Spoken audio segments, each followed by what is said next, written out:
What's going on, guys? Car Review Guys here. My name is AJ and we are back with the 2023 Ford Maverick XLT Tremor. Today, this is not the full review. We are going over the 5 things to love and the 5 things to improve. You guys know we always try to keep these shorter, under 10 minutes. So, without further ado, let's get right on into it. Let's roll.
Starting on the exterior, number 1 on the improvement list would be keyless entry. I wish there was keyless entry, and to pair along with that, I do wish there was also push button start. It takes the key. I mean, it is old school. I haven't used a key in a vehicle and oh my goodness, it's been a long time.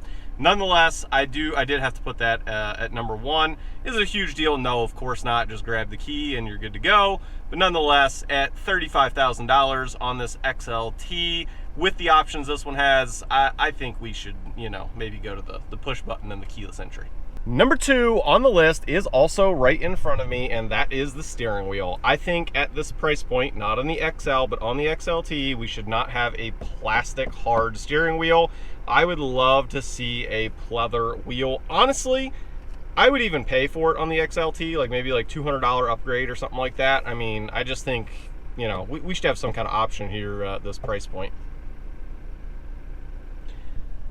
Number 3 is right over here with the temperature control. I love that while you can set the temperature, you know, on one zone, it doesn't have the marriage saver. And you guys know I call the marriage saver dual zone climate because, you know, for me, in my case, I'm always boiling, my wife is always freezing, and we cannot buy a vehicle unless it has dual zone climate. That's just the truth, because we will sit there and spin that knob back and forth, fighting with each other, and that's the one thing, you know, it's the marriage saver. So hopefully we'll see that maybe even as an option on the XLT. I would love to see that as an option, because I think at this price point, again, we're in the territory, because I've seen vehicles at the $25,000, $24,000 range that have dual zone climate. So maybe we'll see it. Stepping into the rear for number 4, and that is there are no rear vents for the AC. Again, pretty interesting that there's none back here. You can see there's none there. There's none on the pillar. So I wish there were some vents for back here, because like today in Arizona, the low overnight was 93 degrees. High of like, I think 118 today. So yes, it's a smaller cab. I understand that. It's not huge. However, when you get into a vehicle, when it's smoking hot after you've had it parked, when you don't have air vents that are like blowing on you, oh my goodness, it is hot. So I do, hopefully we'll see that in the future for this vehicle. Number 5 is the rear seat. It is a solid piece, and where everyone in the forums that I have read, if you simply pull this tab, it does pop up. And when they're trying to use the rear seat storage, they would like to have this split where it's like 60-40, and this does not. So again, is it a big deal? No, of course not a big deal, but it's something that could improve. Fairly simple in my opinion. You add, you know, basically a split in the seat. I mean, it's not that big of a deal for even from a supply chain standpoint. You guys know I come from the supply chain world, and that is not a big deal. Even from an operation standpoint, not a big deal to change that.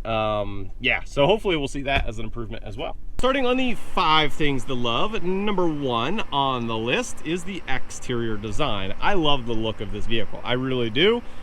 It's simple, it's clean. I love the color combination. The Avalanche Gray for me really does it. You guys know I like Nardo Gray, and this is basically a light Nardo Gray. You've got gunmetal gray wheels, orange accents everywhere. The tires make it with this Tremor package.